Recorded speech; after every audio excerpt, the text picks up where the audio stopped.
রামায়ণ এ হল প্রাচীন ভারতের একটি মহাকাব্য। এতে সূর্যবংশীয় রাজাদের কাহিনী বর্ণনা করা হয়েছে। এই মহাকাব্যটি মহর্ষি বাল্মীকি সংস্কৃততে রচনা করেছিলেন। বহু বছর ধরে এই মহাকাব্যটি বিভিন্ন ভাষায় অনুবাদিত হয়ে চলেছে। এই কাব্যের মহানায়ক শ্রী রামচন্দ্রকে ভগবান বিষ্ণুর অবতার বলে মানা হয়।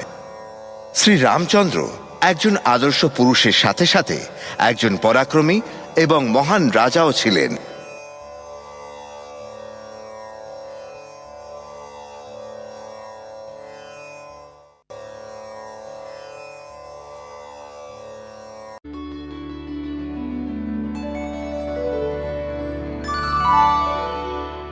কৌশল সাম্রাজ্য সরজু নদীর তীরে অবস্থিত একটি শক্তিশালী সাম্রাজ্য, যেখানে ছিল বড় বড় প্রাসাদ, বাটিকা, উদ্যান আর মনোহরণকারী ঝর্ণা। সূর্যবংশীয় রাজারা এর নির্মাণ করেন।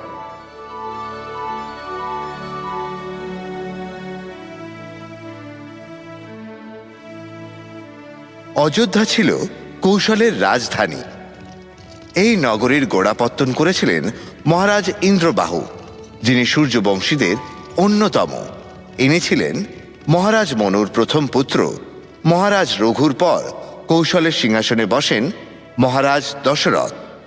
একজন শক্তিধর, বুদ্ধিমান আর পারদর্শী রাজা ছিলেন। মহারাজ নিঃসন্তান হওয়ার কারণে রাজপরিষদগণ ও প্রজারা সকলেই দুঃখী ছিলেন। একদিন মহারাজা দশরথ আর তার তিন রানী কৌশল্যা, কৈকেয়ী আর সুমিত্রার সঙ্গে কথোপকথনে মগ্ন ছিলেন। ঠিক সেই সময় রাজমহর্ষি বশিষ্ঠ তাকে পরামর্শ দেন। মহারাজ, আপনি মুনিবর ঋষ্টসিংহের তত্ত্বাবধানে পুত্র কামেষ্টি যজ্ঞের আয়োজন করুন। এই যজ্ঞের ফলে আপনি অবশ্যই পুত্র লাভ করবেন।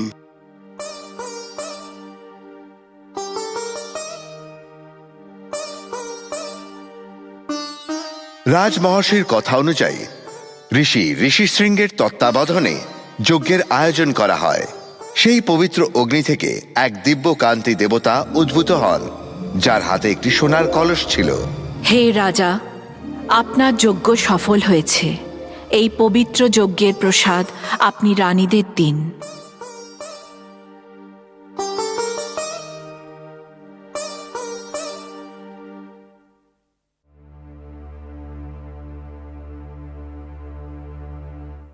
কৌশল্যা, এই হলো দৈব উপহার। এর অর্ধেক তুমি খাও, আর বাকিটা কৈকেয়ী আর সুমিত্রাকে ভাগ করে দাও।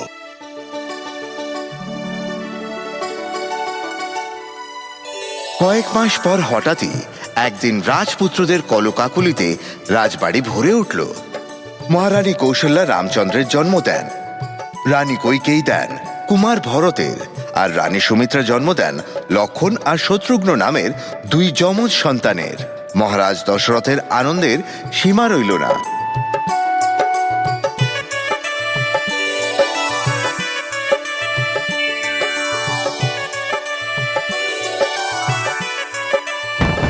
গোটা অযোধ্যা নগরীতে রাজপুত্রদের জন্মোৎসব খুব ধুমধাম আর আড়ম্বরের সঙ্গে পালন হলো।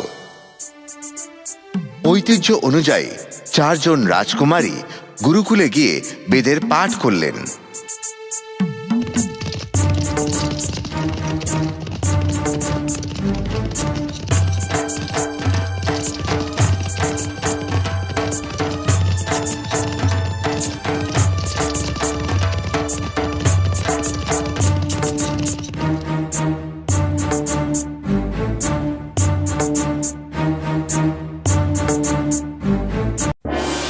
একদিন রাজদরবারে মহারাজের জয় হোক।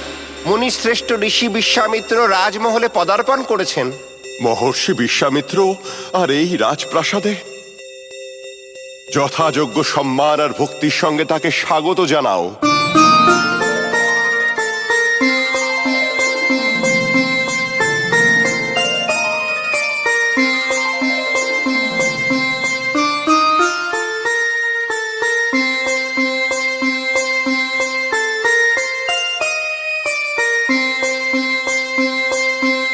প্রণাম মুনিবর। আপনি প্রণাম নেবেন। আপনার পায়ের ধুলোয় এই অযোধ্যা নগরী পবিত্র হয়ে গেল। মুনিবর, আমি আপনার আজ্ঞার জন্য অপেক্ষা করছি। আমি আপনার সেবক। আপনার সব আজ্ঞা আমি অবশ্যই পালন করব।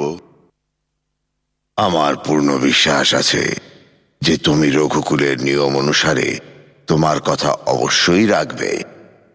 মুনিবর, আপনি নিঃসংকোচে আমায় আজ্ঞা দিন। রাজন, বিশ্ব শান্তির জন্য আমি একটি মহত্বপূর্ণ যজ্ঞ করছি, কিন্তু তাতে দানবরা বাধা সৃষ্টি করে চলেছে। মাংস আর হাড় নিক্ষেপ করে তারা পবিত্র যজ্ঞকে অপবিত্র করছে। এইসব দানবদের নাশ করার জন্য আমি তোমার পুত্র রামের সহায়তা চাই। কি? আমার পুত্র রাম? মুনিবর, রাম এখনো নাবালক।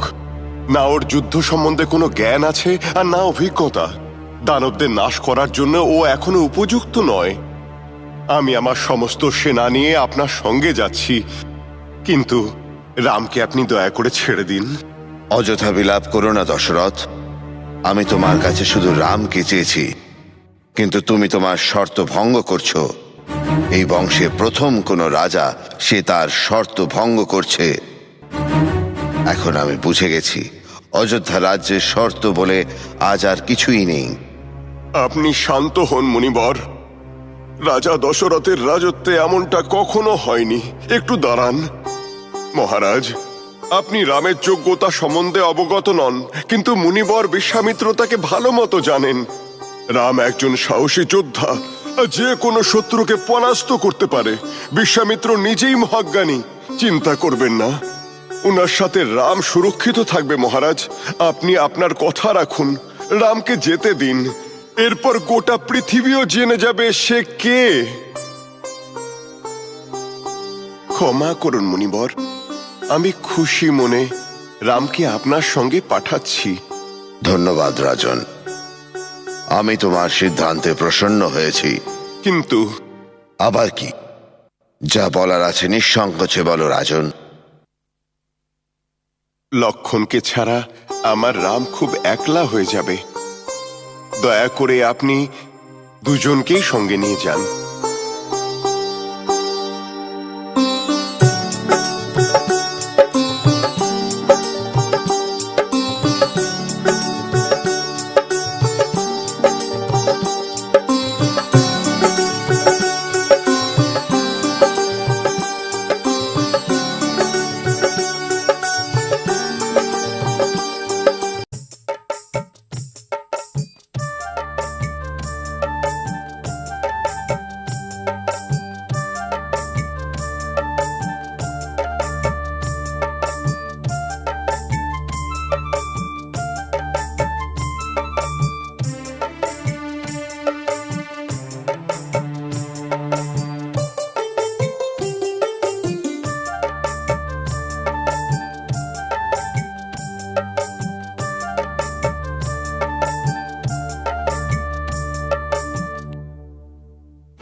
মুনি বিশ্বামিত্র রামচন্দ্রকে তারকা বধের জন্য আদেশ দিলেন।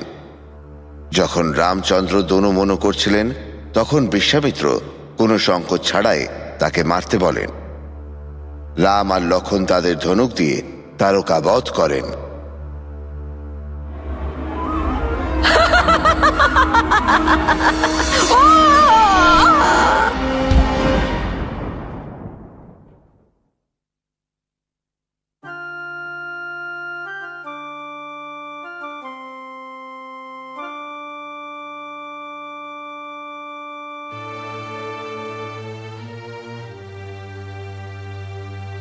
বিশ্বামিত্র দুই রাজকুমারকেই ধনুবিদ্যা শেখাতে থাকেন। আর দুজনকে শক্তিশালী অস্ত্রশস্ত্র সম্বন্ধে জ্ঞান দান করেন।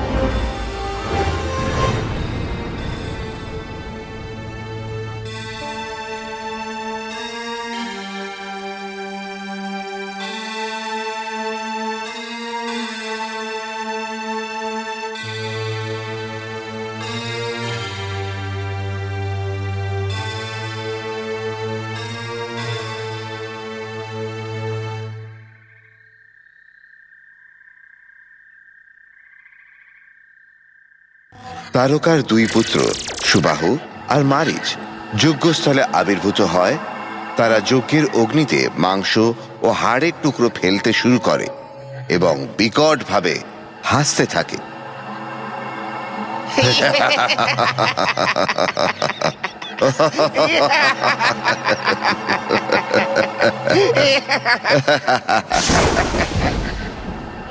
সুবাহু, ওই বালক আমরা যজ্ঞেতে যে হাড় ফেলছি তাতে বাধা দিচ্ছে।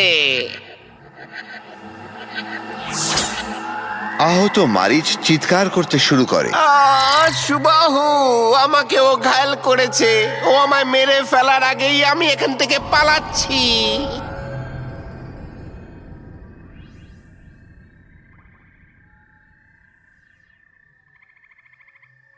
মহারাজ জনকের আমন্ত্রণ এসেছে। তোমরা দুজন আমার সঙ্গে মিথিলায় যেতে পারো। সেখানে তোমরা সেই মহান শিব ধনুকও দেখতে পাবে যা মহারাজ জনকের কাছে আছে।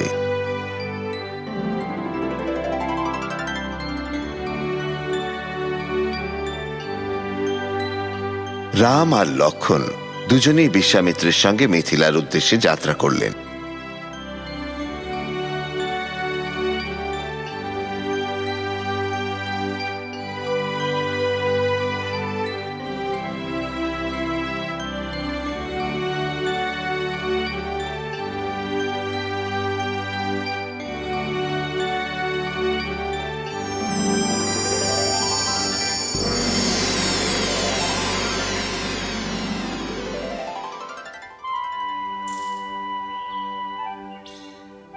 ধন্যবাদ শ্রীরাম, আপনার পবিত্র চরণ স্পর্শে আজ আমি শাপমুক্ত হলাম।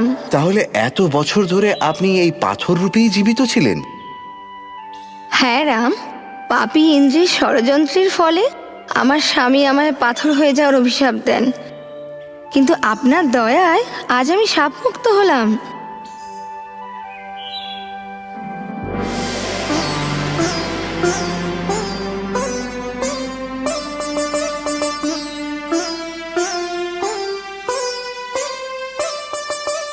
মুনিবর, সূর্য আর চন্দ্রর মতো তেজস্বী এই রাজকুমারটি কে? রাজন, এ হল অযোধ্যা নরেশ, দশরথের পুত্র। মহারাজ জনক সীতার স্বয়ম্বরের জন্য শর্ত রেখেছিলেন, যে বীর মহান শিবধনুকে গুণ পড়াবে তাকেই রাজকুমারী সীতা বরমাল্য পড়াবেন।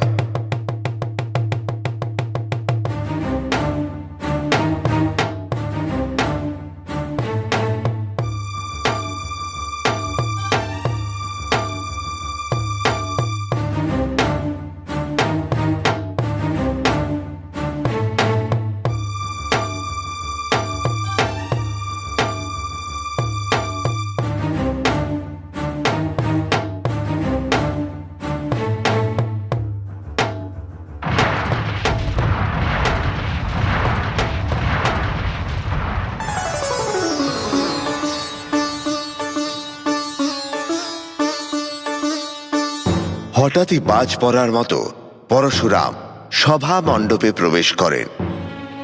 তিনি রাগে অগ্নিশর্মা হয়ে উঠেছিলেন। তার কাঁধের ওপর ধনুক ছিল আর হাতে ছিল তার অজয় অস্ত্র কুঠার, যা সব সময় তার হাতে থাকে। হে মূর্খ জনক, কার এত সাহস যে এই শিব ধনুক ভঙ্গ করেছে? বলো আমায়, না হলে তোমার চোখের সামনে আমি তোমার রাজ্যকে ভস্ম করে দেব। হে প্রভু, আপনার এই আজ্ঞাবাহী সেবক এই ধনুকটি ভেঙেছে। আপনি আজ্ঞা দিন, আমি প্রায়শ্চিত্ত করতে প্রস্তুত।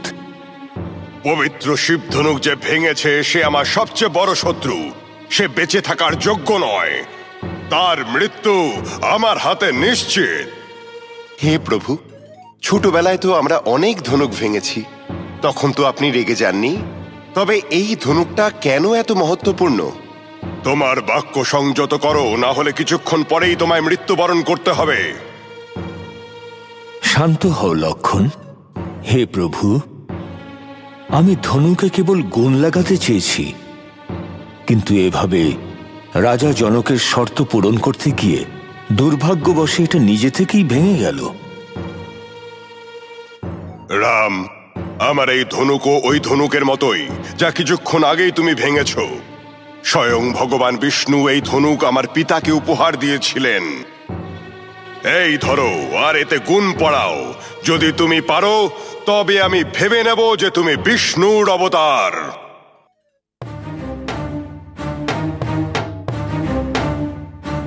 হে প্রভু, এই অজ্ঞানীকে ক্ষমা করে দিন।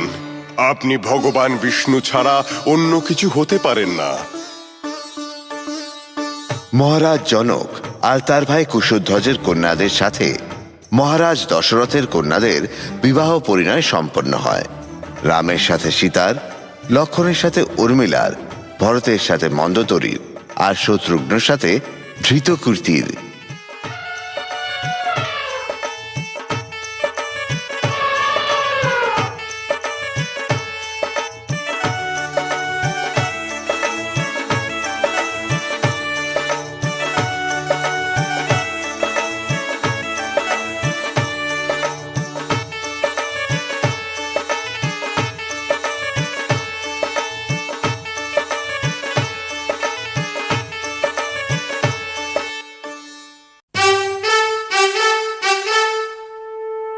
বারো বছর পর রাজা দশরথ রামচন্দ্রের রাজ্যাভিষেক ঘোষণা করেন।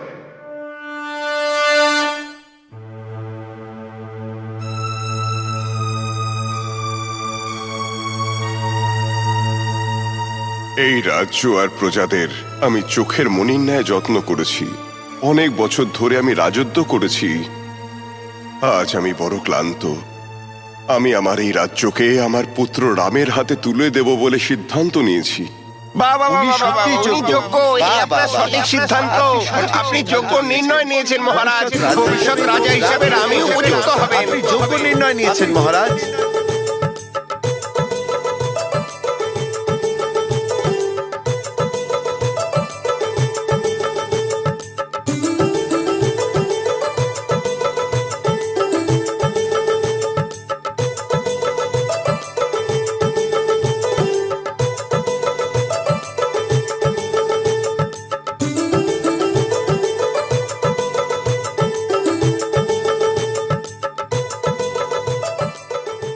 যখন কইকেয়ী তার আভরণ খুলছিলেন, সেই সময় মন্থরা সেখানে উপস্থিত হয়। মন্থরা, মন্থরা, আজ আমি খুব খুশি। আমার রাম কাল রাজা হতে চলেছে। বলো মন্থরা, বলো তোমার কি চাই? মূর্খ রমণী, তোমার ছেলে ভরত রাজা হচ্ছে না, রাজা তো হচ্ছে রাম। রাম কি আমার সন্তান নয়? ও সর্বদা আমায় ওর মায়ের চেয়েও বেশি ভালোবেসেছে। কইকেয়ী, রামের ভালোবাসায় তুমি পুত্র প্রেমে অন্ধ হয়ে গেছো। রাজ্যাভিষেক একা রামের কেন হবে? তোমার পুত্র ভরতের কেন নয়? যদি রাম রাজা হয় তো তোমার পুত্রকে মেরে ফেলতে পারে। হ্যাঁ, চুপ করো মন্থরা, আমি রামকে ভালো মতোই জানি। যদি রাম রাজা হয় তবে রাজমাতা হবে কৌশল্যা, আর তুমি দাসী হয়ে তার সেবা করবে। হ্যাঁ, তোমার কথা সত্যি হবে না তো মন্থরা? কইকেয়ী, একটু ভেবে দেখো, দেখবে যে নিজের পুত্রই আসল পুত্র হয়। মহারাজ রামের রাজ্যাভিষেকের সিদ্ধান্ত নিয়ে ফেলেছেন, আর সবাই তা মেনেও নিয়েছে। রাজ্যাভিষেক তো কাল হতে চলেছে, এখন অনেক দেরি হয়ে গেছে। তুমি কি ভুলে গেছো কইকেয়ী? মহারাজ দশরথ তোমায় দুটো বর দিয়েছিলেন। হ্যাঁ, মনে আছে। আর এটাই সময় মহারাজের থেকে দুটো বর চেয়ে নেবার।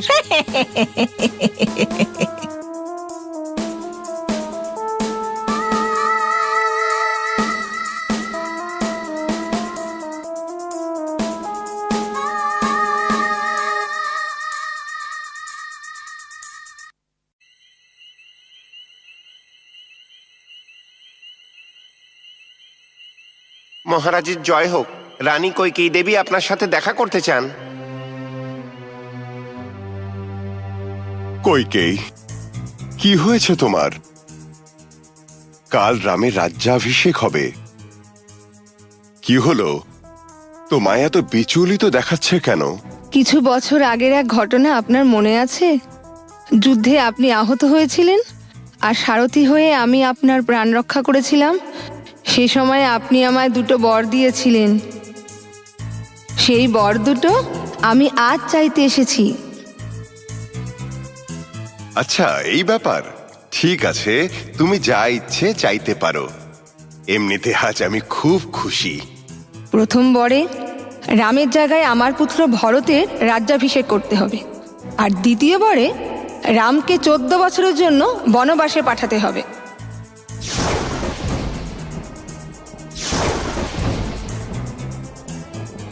কৈকেয়ী, এর থেকে ভালো হতো তুমি আমায় সে সময় মরতে দিতে। হে রাম, এ কেমন ভুল করলাম আমি! তোমায় রাজার আসনে বসানোর পরিবর্তে তোমায় বনবাসে পাঠাচ্ছি। আমার মহা ভুল হয়ে গেছে। আমার মতো মানুষের বাঁচার কোনো অধিকার নেই। হে ভগবান, আমার প্রাণ তুমি হরণ করো, আমার প্রাণ তুমি হরণ করো। রাম, যার রাজ অভিষেক হওয়ার কথা ছিল, তিনি সব রাজসুখ ত্যাগ করে বনবাসের উদ্দেশ্যে গমন করেন। লক্ষ্মণ আর সীতা তার সঙ্গে যাওয়ার জন্য তৈরি হন। রামকে বনবাসে যেতে দেখে আনন্দমুখর অযোধ্যা নগরী শোকস্তব্ধ হয়ে যায়। না রাম, না, আমাদের ছেড়ে যেও না। রাজকুমার, যাবেন না, যাবেন না রাজকুমার।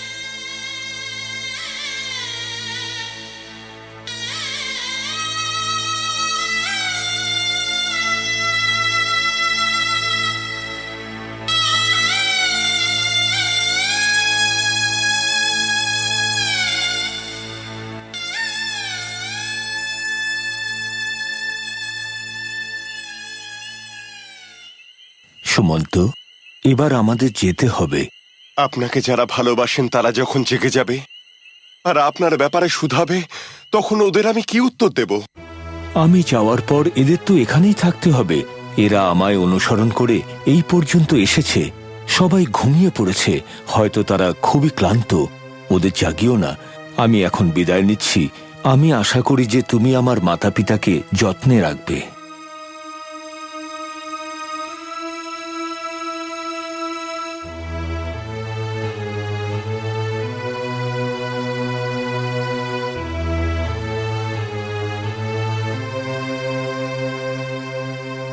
গুহক মাঝি রাম, লক্ষ্মণ ও সীতাকে নদী পার করে দিলেন।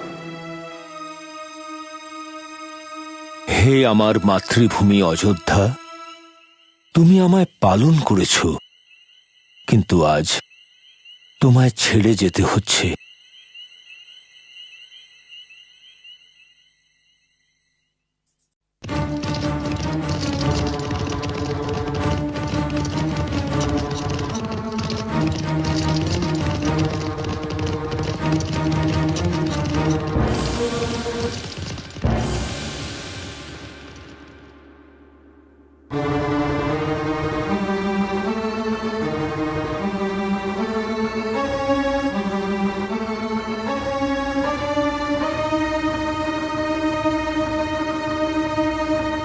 বাবা ভরত, তোমায় দেখে আমি খুব খুশি হয়েছি। অযোধ্যার সিংহাসন তোমার পথ চেয়ে বসে আছে। তুমি রাজা হতে যাচ্ছ দেখে আমি খুব আনন্দিত। এই আনন্দ হয়তো তোমার পিতার মৃত্যু শোককেও ভুলিয়ে দেবে। তোমার স্বপ্ন কখনো পূরণ হবে না মাতা। তোমার মতো মা পাওয়াতে আমি খুবই লজ্জিত। রাম তোমায় সবার চেয়ে বেশি ভালোবাসতো, আর তুমি তাকে বনবাসে পাঠিয়ে দিলে। পিতার মৃত্যুর জন্য তুমি দায়ী। একজন রাক্ষসও এমন নীচ কাজ করতে পারে না। আমি স্বপ্নেও ভাবিনি তুমি এমন কাজ করতে পারো। রাম, আমার প্রিয় ভাই, এই পাপের একমাত্র কারণ আমি। আমায় ক্ষমা করে দাও। ভ্রাতা, এই সেই মহিলা যে এসব ষড়যন্ত্র করেছে। এখন এই দুজনকে মেরেই আমরা আমাদের পাপের থেকে মুক্তি পেতে পারি। ভরত, আমায় ক্ষমা করে দাও। শত্রুঘ্ন, এর দিকে তাকালেও রামের সঙ্গে বিশ্বাসঘাতকতা করা হবে। যেতে দাও ওকে। যে সিংহাসন আমার রামের জন্য তৈরি হয়েছে, আমি এতে কখনোই বসবো না।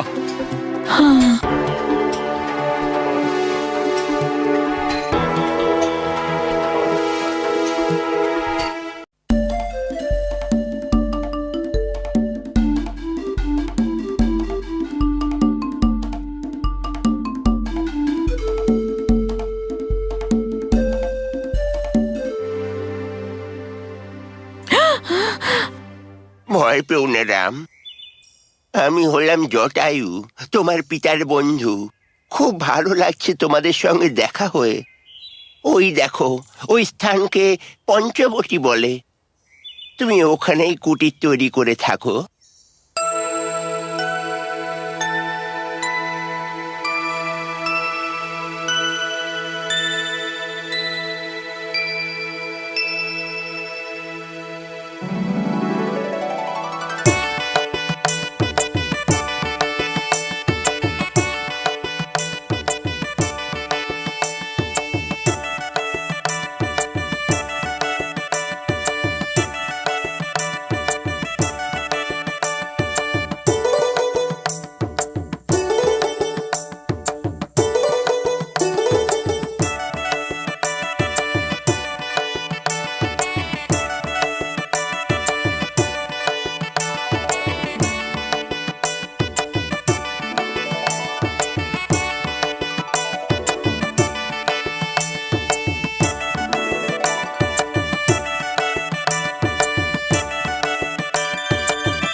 ভ্রাতা, আমি ঘোড়া সৈন্যদের কোলাহল শুনতে পাচ্ছি। এ তো সেই হতে পারে কপট ভরত, আমাদের শান্তি ভঙ্গ করতে আসছে। আমায় আজ্ঞা দিন ভ্রাতা, আমি ওকে আমার তীর দিয়ে ব্যতিব্যস্ত করে দিতে চাই। লক্ষণ, তোমার ক্রোধকে সংযত করো। ভরত আমাদেরই ভাই, সব ঠিক হয়ে যাবে।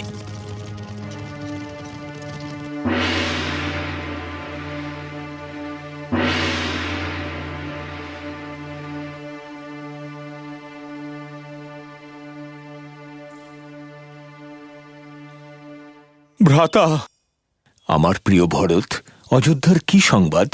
আমাদের পিতা কেমন আছেন? আপনার নাম নিতে নিতে পিতা তাঁর শেষ নিঃশ্বাস ত্যাগ করেছেন। আমি আমার মাতুলালয়ে ছিলাম, তখনই তিনি শেষ নিঃশ্বাস ত্যাগ করেন। পিতা, এ কি হয়ে গেল? ভ্রাতা, দয়া করে এক্ষুনি অযোধ্যা চলুন। ওই সিংহাসনে আপনারই অধিকার রয়েছে। না ভরত, না। কেন নয় ভ্রাতা? বড় ভাই থাকতে ছোট ভাই সিংহাসনে বসে, সেটা অসম্ভব। ভরত, আমি বুঝতে পারছি তোমার মনের অবস্থা, কিন্তু মাতা কৈকেয়ীকে দেওয়া পিতার বচন পালন করাও তো আমাদের ধর্ম। ভ্রাতা, আপনি আপনার পাদুকা আমায় দিন। আমি রোজ তাকে সিংহাসনে রেখে পুজো করব। বনবাসে 14 বছর পূরণ না হওয়া পর্যন্ত আমি আপনার রাজকার্য নির্বাহ করব। রামচন্দ্রের পাদুকাকে ভক্তি ভরে মাথায় তুলে ভরত রাম গুণগান করতে করতে সেখান থেকে প্রস্থান করলেন।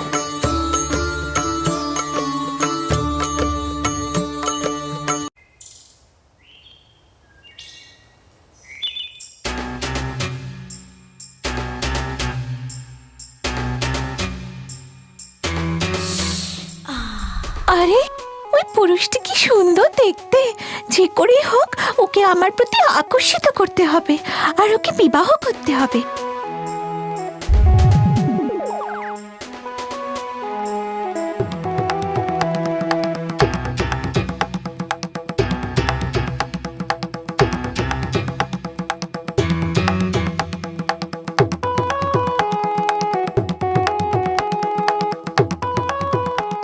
আমি শূর্পণখা, রাবণের ছোট বোন। রাবণ হলেন লঙ্কাধিপতি, জনস্থানে পরাক্রমী রাজা কুম্ভকর্ণ, আর বিভীষণ আমার ভাই। আমি রাম, অযোধ্যার রাজা দশরথের জ্যেষ্ঠ পুত্র। আমি এখানে 14 বছরের জন্য বনবাসে এসেছি। তোমার তোমার নাম তোমার মতোই সুন্দর। তুমি কি আমায় বিবাহ করবে? ওই কুটিরের ছাতে দাঁড়ানো লক্ষণ আমার ভাই, সেও সুন্দর। তুমি ওকে বিবাহ কেন করছো না? হ্যাঁ, সেও সুন্দর, কিন্তু তুমি আমায় বিবাহ করবে? রাজকুমার তো হলেন রাম, আমি তো কেবল ওর সেবা করতে এখানে এসেছি। এই জন্য ওকেই তোমার বিয়ে করা উচিত, আমায় নয়। ও, এ তো অসম্ভব। আমি কি সুন্দরী নই? তুমি অবশ্যই সুন্দরী, কিন্তু আমার যে বিবাহ হয়ে গেছে, এ হলো আমার পত্নী সীতা। তুমি আমায় বিবাহ করতে চাইছো না, কেননা তোমার পত্নী আমার চেয়েও বেশি সুন্দর, তাই না? আমি ওকে আজই মেরে ফেলবো, আর দেখবো আমায় বিয়ে না করে তুমি এখানে কি করে থাকতে পারো।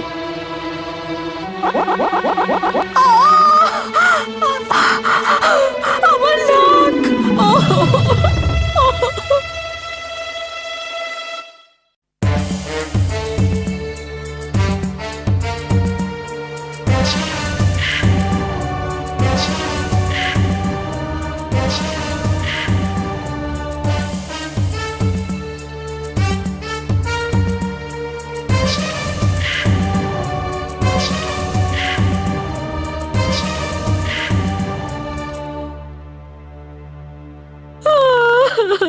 আমার প্রিয় ভ্রাতা, ওই মূর্খ মানবরা আমার নাক কেটে দিয়েছে।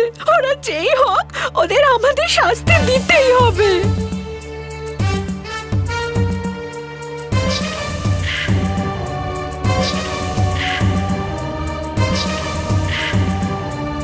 মহারাজ, শান্ত হয়ে ভেবে দেখুন। ওরা দুজন অযোধ্যার মহারাজ দশরথের পুত্র রাজকুমার রাম আর লক্ষণ। আমাদের অনেক ভেবেচিন্তে সিদ্ধান্ত নেওয়া উচিত।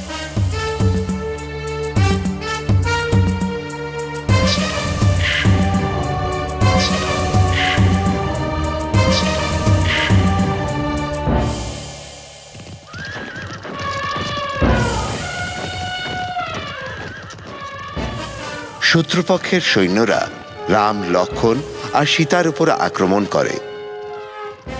রাম লক্ষণকে সীতার খেয়াল রাখতে বলে নিজেই সেই সৈন্যদের সাথে যুদ্ধ করতে থাকে।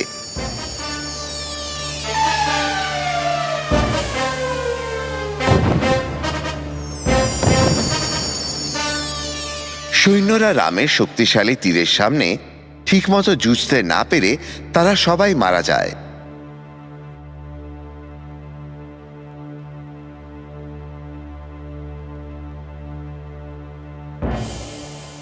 এ বার্তা শুনেই রাবণ ক্রোধে ফেটে পড়ে। সে তার মিত্র মারীচের কাছে যায় আর তাকে সমস্ত ঘটনা খুলে বলে। মারীচ রাবণকে রামের প্রতাপ এবং দৈব শক্তির ব্যাপারে বিস্তারিত বলে। মারীচের কথা শুনে রাবণ সেখান থেকে ফিরে আসে।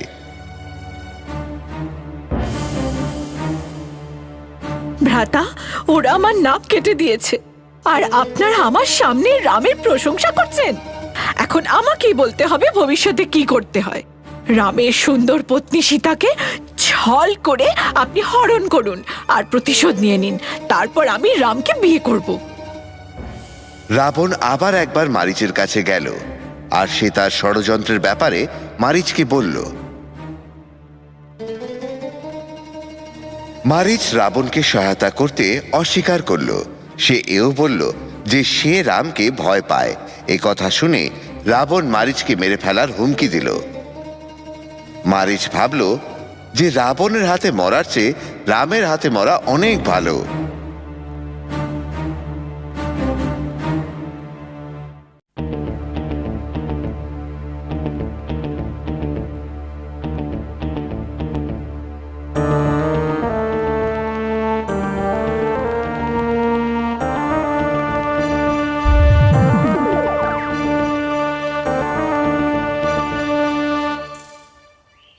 ওই দেখো হরিণ, কি সুন্দর দেখতে না? হ্যাঁ, সুন্দর নিশ্চয়ই, কিন্তু ওর এই অদ্ভুত সৌন্দর্য দেখে আমার সন্দেহ হচ্ছে যে এ রাক্ষস তো নয়। স্বামী, আমার জন্য ওই হরিণটা ধরে আনুন না। লক্ষণ, সীতার খেয়াল রেখো। আমি এক্ষুনি গিয়ে ওই হরিণকে ধরে আনছি।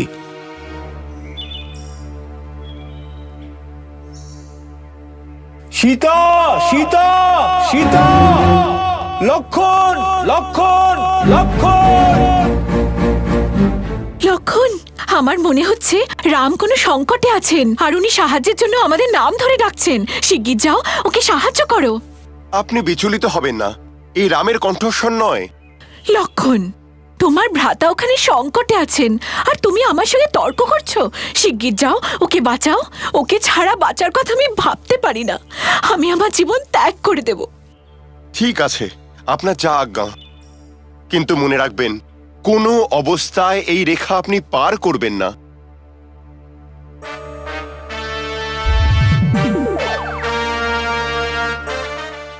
আপনি কি এই ঘন জঙ্গলে একাকী বাস করেন? এ তো ঘন জঙ্গল পশু আর রাক্ষসে ভরা। আমি খুব ক্ষুধার্ত, আপনি আমায় কিছু আহার্য দিতে পারেন? আমি এক্ষুনি আনছি, আপনি কিঞ্চিত অপেক্ষা করুন।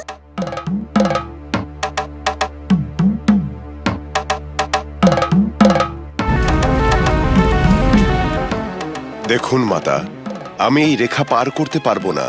দয়া করে আপনি এই রেখা পার করে আমায় ভিক্ষে দিন।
ও জটায়ু!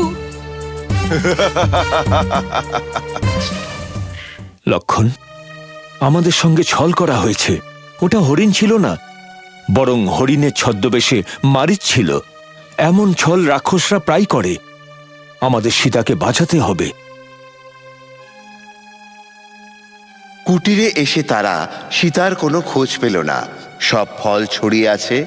রামচন্দ্র শোকে অনুতাপ করতে থাকেন। ভ্রাতা, আপনি চিন্তা করবেন না, উনি এই জঙ্গলেই কোথায় আছেন, আমরা ওকে খুঁজে নেব।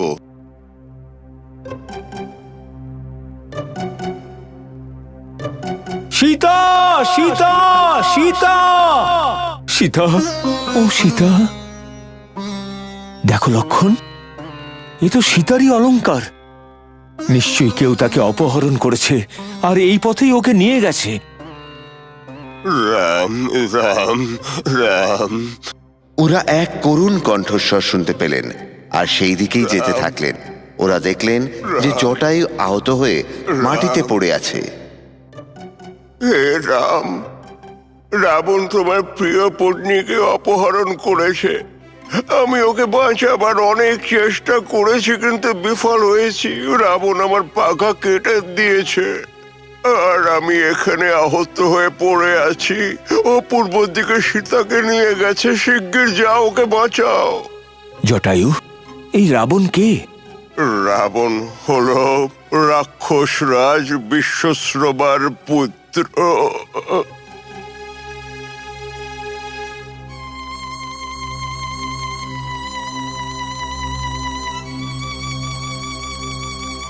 ও জটায়ু, তোমার মহান ত্যাগে আজ আমি উপকৃত। আমার পিতার ন্যায় তোমারও স্বর্গলোক প্রাপ্তি হোক, এটাই আমার প্রার্থনা।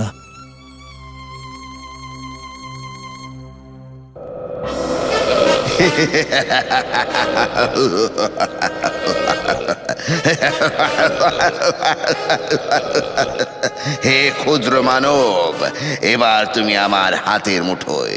তুমি আমার খিদে তো মেটাতে পারবে না, কিন্তু কোনো ব্যাপার নয়।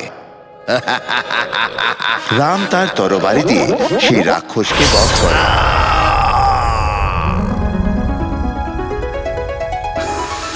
ধন্যবাদ রাম, আমি কবন্ধ। আপনি আমায় সাপ থেকে মুক্তি দিয়েছেন। আমি আপনার সহায়তা করব। রেশমুখ পর্বতে বাসকারী সুগ্রীব সীতাকে খুঁজতে আপনাকে সাহায্য করবে।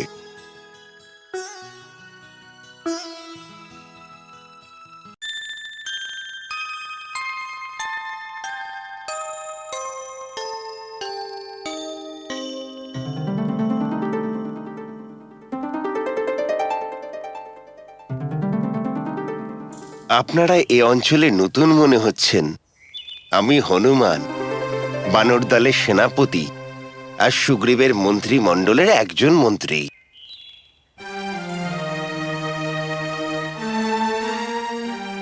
আপনার সাথে পরিচয় হওয়ায় ভালো লাগলো। আমরা সুগ্রীবের সাথে সাক্ষাৎ করতেই এতদূর এসেছি। আসুন আমার সঙ্গে, আপনাকে মহারাজের সম্মুখে নিয়ে যাচ্ছি।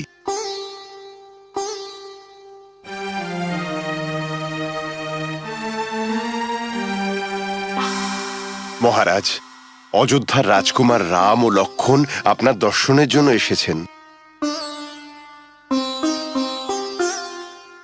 দশরথ পুত্রদের সাথে সাক্ষাৎ হওয়ায় আমি সত্যি সম্মানিত। আপনাদের আসার কারণ আমি ভালো করেই জানি, কিন্তু এ সময় আমি সামান্য সংকটের মধ্যে আছি। তাতে আপনার সাহায্য চাই। আমি আমার পত্নীকে ফিরে পেতে চাই, তার জন্য আমি সবকিছু করতে প্রস্তুত। প্রভু রাম, আমার ভাই বালি আমায় কিষ্কিন্ধা থেকে বের করার পরিকল্পনা করছে। ওর সাথে লড়াই করতে আমি অসমর্থ। আমি আশা করি আপনি আমায় আমার কিষ্কিন্ধা রাজ্য ফিরিয়ে দেবেন। আমি নিশ্চয়ই আপনার সহায়তা করব। আপনার অনুজেরা বলেছে যে রাবণ সীতাকে অপহরণ করে এই স্থানের উপর দিয়ে গেছে, তা তারা দেখেছে। দয়া করে রাবণের হাত থেকে সীতাকে বাঁচাতে আমায় সাহায্য করুন। নিজের বচন অনুসারে বালিকে বধ করে রাম সুগ্রীবের সহায়তা করে। বালি আর সুগ্রীবের অন্তিম লড়াইয়ের মুহূর্তে রাম একটি গাছের আড়াল থেকে বালিকে তীরবিদ্ধ করে বধ করেন।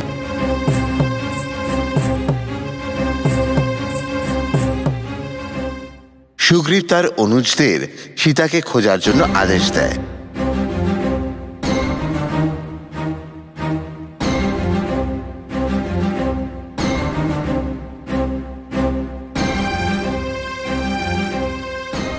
আমি সম্পাতি, জটায়ুর ভাই, যাকে রাবণ খুব ক্রূরভাবে হত্যা করেছিল।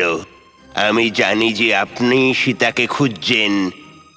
রাবণ তাকে অপহরণ করেছে ও তার রাজ্য লঙ্কাতে তাকে বন্দী করে রেখেছে।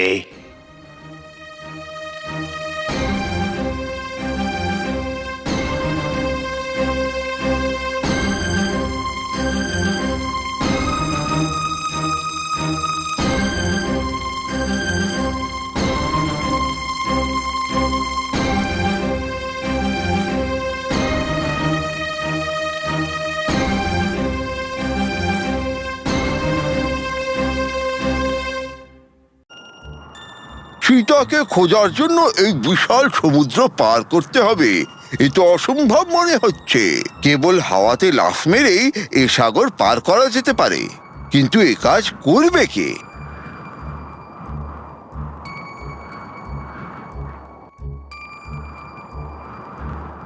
দেখো বায়ুপুত্র হনুমান, এই কাজের জন্য তুমিই যোগ্য। তুমি তোমার শক্তি সম্বন্ধে অবগত নও।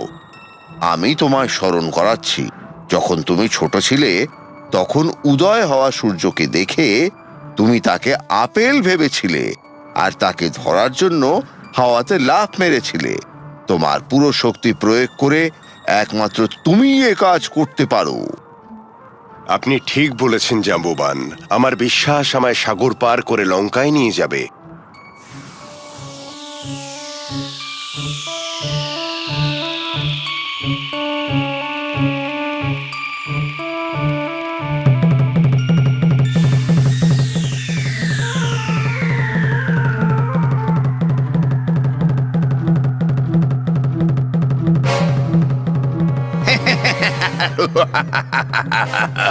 অনেক বড় মানুষ মনে হচ্ছে। আজ খুব আনন্দ করে ভোজন করা যাবে।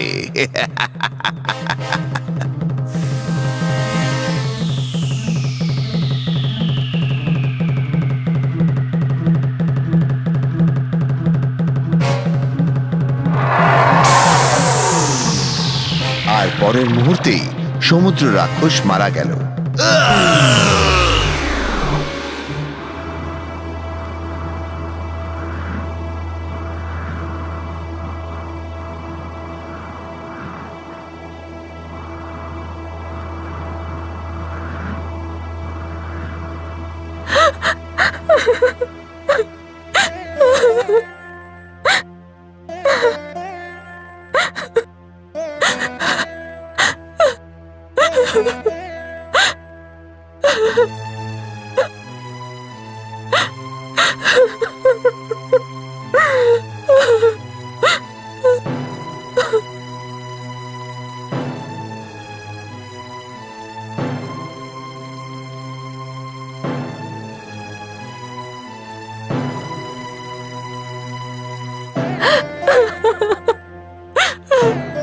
সীতা, এখনো তুমি তোমার স্বামীর ব্যাপারে ভেবে চলেছ?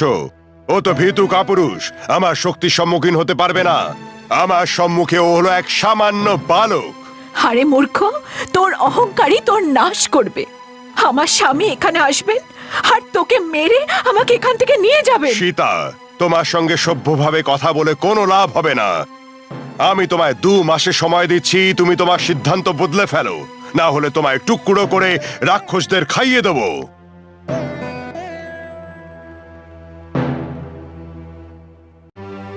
মূর্খ স্ত্রী, তুমি এত কি অহংকার দেখাচ্ছ? আমাদের রাজার সাথে বিয়ে করো, মৃত্যু থেকে বাঁচার এটাই একটা রাস্তা। রাম রাম রাম রাম রাম রাম রাম রাম রাম রাম রাম রাম রাম রাম রাম রাম। হে বানররাজ, এই রাক্ষসে ভরা জঙ্গলে আপনি আমার স্বামীর নাম কেন জপ করছেন? মাতা, আমি হনুমান। প্রভু রাম লঙ্কার বাইরে হাজার হাজার বানরদের সঙ্গে আপনাকে বাঁচাবার জন্য শিবির বানিয়েছেন। উনি আমাকে আপনাকে খোঁজার জন্য পাঠিয়েছেন। এই আপনার স্বামীর আংটি দেখুন আর আমাকে বিশ্বাস করুন। কি, আমার স্বামী আমায় উদ্ধার করতে চলে এসেছেন? হ্যাঁ মাতা, দয়া করে আমার পিঠে অবতরণ করুন আর চলুন প্রভু রামের কাছে। আমায় ক্ষমা করুন, আমি অমনটা করতে পারবো না। আমার সাথে এখানে আরো হাজার বন্দী রয়েছে যাদের প্রতি দুর্ব্যবহার হচ্ছে। আমার বিশ্বাস যে আমার স্বামী এখানে আসলে আমায় রক্ষা তো করবেনই, তার সাথে সাথে বাকি বন্দীদেরও।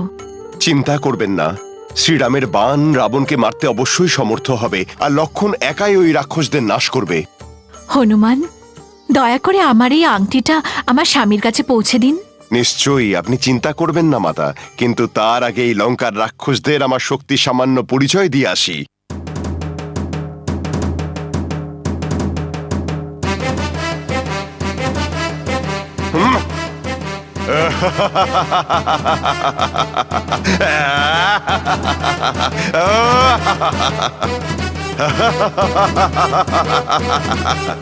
আরে ওই দেখো বাদল, ধরো ওটাকে।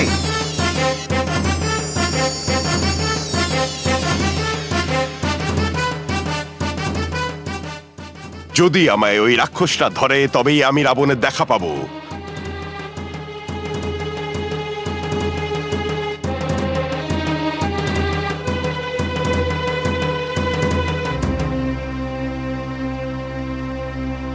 কে তুমি?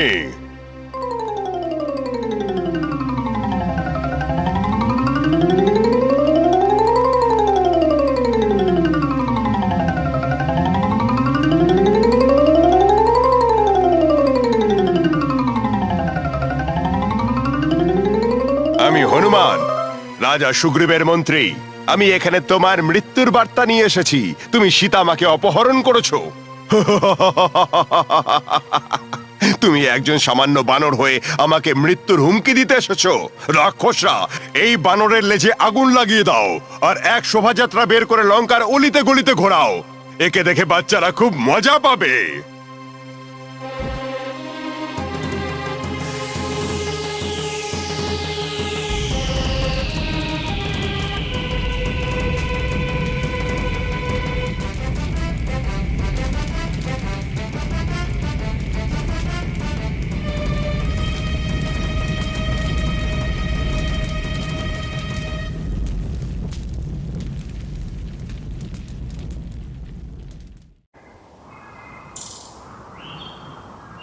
প্রভু শ্রীরামচন্দ্রের জয় হোক। সীতা মাতাকে সাক্ষাৎ করে হনুমান বিজয়ী হয়ে ফিরে এসেছেন। হে প্রভু, সীতা মাতাকে ওই দুষ্টু রাক্ষস রাবণ প্রাসাদে বন্দী করে রেখেছে।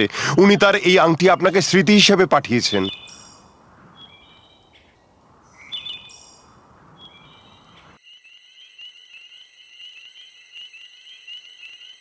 ভ্রাতা, সীতাকে অপহরণ করে আপনি খুবই ভুল কাজ করেছেন। তার অভিশাপ লঙ্কাকে ধ্বংস করে দেবে। চুপ করো ভীরু কাপুরুষ, তুমি ভুলে যাচ্ছ যে তুমি আমার ভাই। রাম নেহাতি এক বালক। রাম আর তার সেনাকে লঙ্কার রাক্ষসরা সবাই পরাজিত করবে।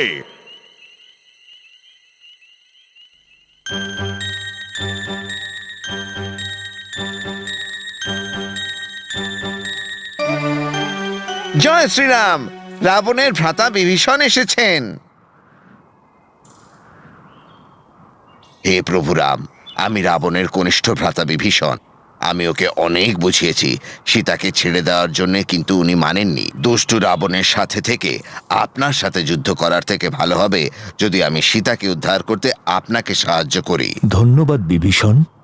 এত সব লোক আমার সঙ্গে যখন আছে, তখন আমার বিশ্বাস যে আমি শীঘ্রই সীতাকে রাবণের হাত থেকে ছাড়িয়ে আনব। কিন্তু প্রধান অন্তরায় হলো এখান থেকে লঙ্কায় কি করে পৌঁছব। প্রভু রাম, আপনি অযথাই চিন্তা করছেন। আপনি চোখ বন্ধ করে এই সাগর রাজের কাছে প্রার্থনা করুন। উনি নিশ্চয়ই আপনাকে সাহায্য করবেন।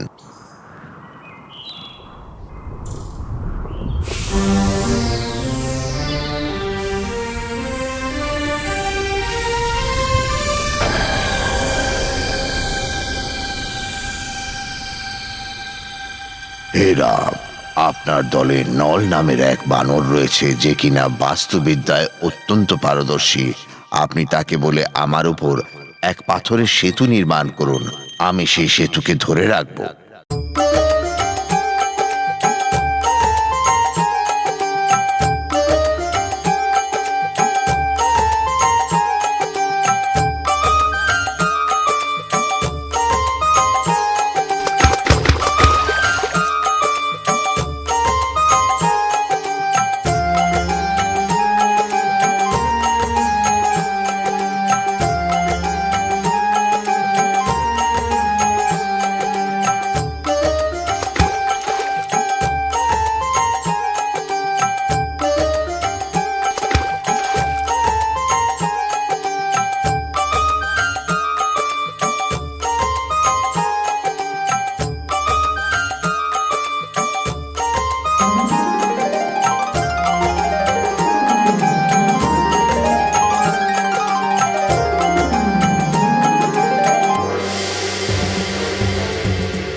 হে রাবণ, রামের হাতে সীতাকে সঁপে দাও আর তোমার প্রাণ আর রাজ্যকে বাঁচাও।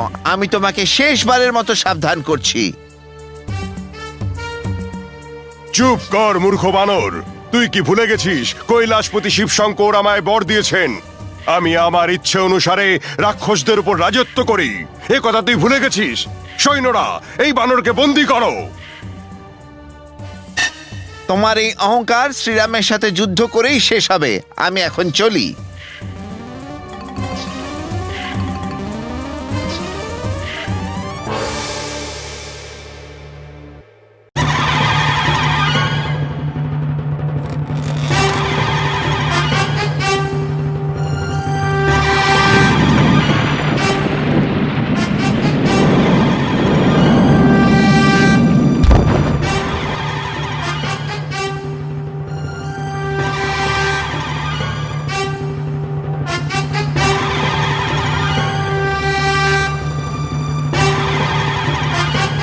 লঙ্কার যুদ্ধক্ষেত্রে হাজার হাজার সৈনিকের মৃতদেহ ছড়িয়ে থাকতে দেখা যায়। মহারাজ, এই যুদ্ধে মন্ত্রী, রাম আর তার বানর সেনা ভয় পেয়ে পালিয়েছে। বলো আমায়, শুভ সংবাদ শোনার জন্য আমি উৎসুক।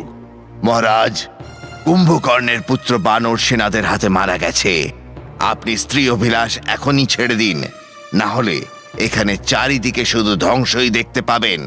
সীতাকে সম্মানের সঙ্গে রামের হাতে সঁপে দিন।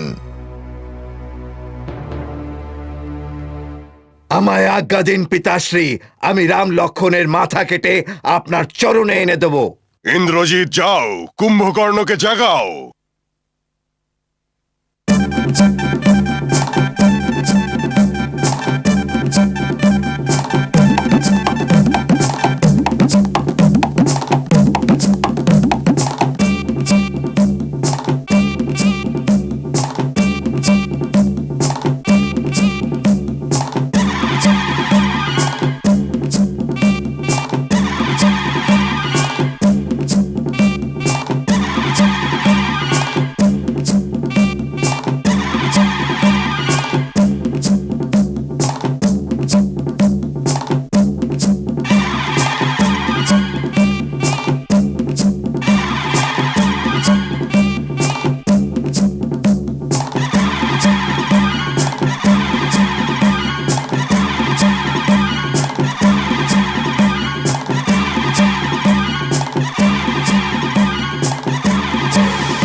হনুমান, এবার আমার পালা। কুম্ভকর্ণের সাথে আমায় যুদ্ধ করতে দাও।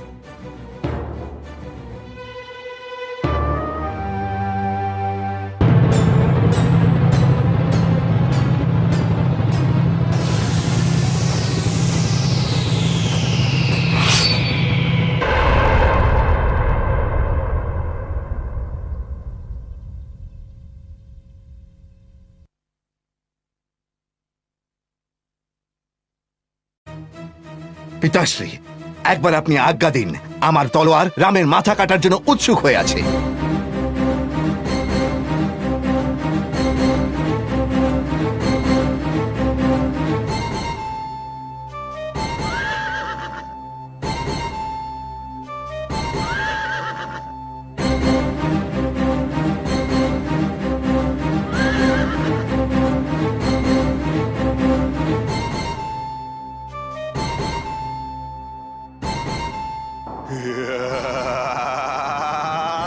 ইন্দ্রজিৎ, যদি তুমি আমার পত্নীকে জীবিত না ফিরিয়ে দাও তো তোমার মৃত্যু অবধারিত।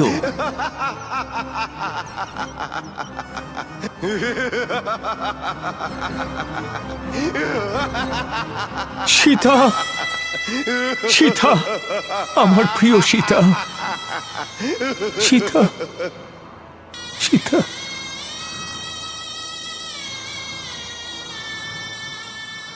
লক্ষণ, তুমি চোখ খোলো। হে প্রভু, আমার স্ত্রীকে আমার চোখের সামনে মেরে ফেললো, আর এখন আমার ভ্রাতাকেও। আপনি শান্ত হন প্রভু। হিমালয় পর্বতমালায় গন্ধমাধব পর্বত থেকে যদি সঞ্জীবনী শিকড় আনা যায় তবে লক্ষণের জীবন রক্ষা পেতে পারে। হনুমান, তুমি গিয়ে যে করেই হোক সেই সঞ্জীবনী নিয়ে এসো। আপনি যেমন আজ্ঞা করেন প্রভু।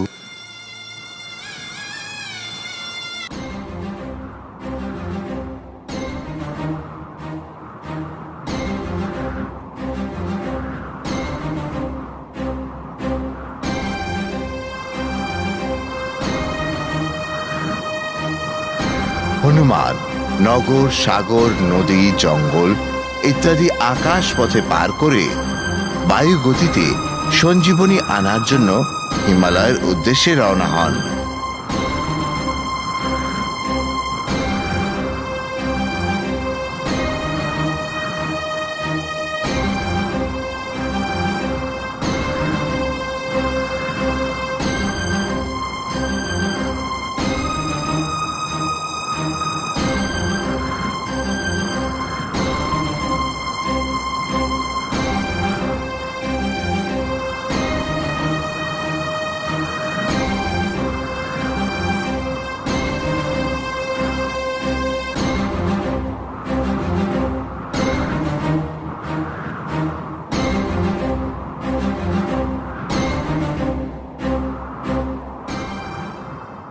আরে এসব পর্বত তো শেকড়ে বাকড়ে ভর্তি হয়ে আছে, কিন্তু প্রকৃত শেকড়টি কোনটি? ঠিক আছে, আমি গোটা পর্বতটাই তুলে নিয়ে যাই।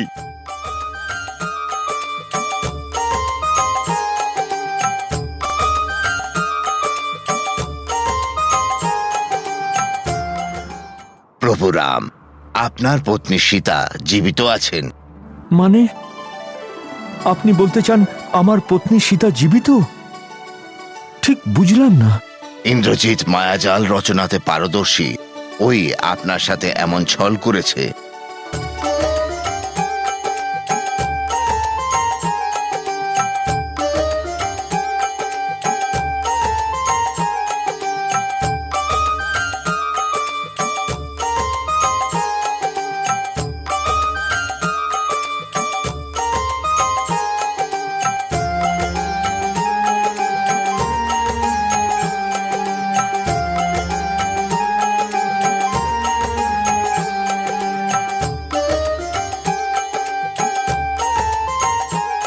ওই দেখুন, হনুমান গোটা পর্বত উঠিয়ে নিয়ে এসেছে।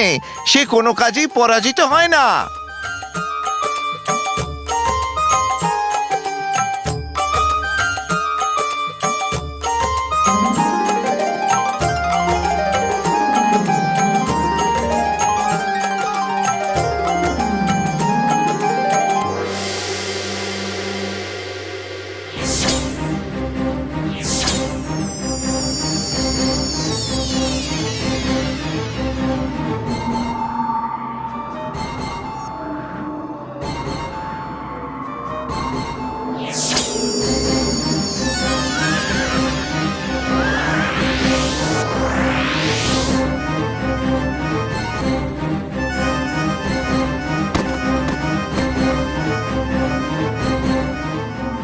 কি, আমার পুত্র ইন্দ্রজিৎ আর বেঁচে নেই? শেষে ওকেও আমায় হারাতে হলো। এবার সময় এসে গেছে, আমাকে এই যুদ্ধে অবতীর্ণ হতে হবে। রামকে মেরে ওর রক্ত চুষে খেয়ে ওর হাড় দিয়ে গলার মালা বানাবো।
দুষ্ট রাবণ বধ হলো, সত্য আর ন্যায়ের বিজয় হলো। মাতা সীতার ইচ্ছাতে রাম লঙ্কার সমস্ত বন্দীদের মুক্ত করে দিলেন আর বিভীষণকে লঙ্কার রাজা বানিয়ে তার অভিষেক করালেন। স্বর্গ থেকে সমস্ত দেবতাগণ রাম আর সীতাকে আশীর্বাদ করলেন এবং তাদের উপর পুষ্পবৃষ্টি করলেন। রাম আর সীতা পুষ্পক রথে করে অযোধ্যার উদ্দেশ্যে যাত্রা করলেন।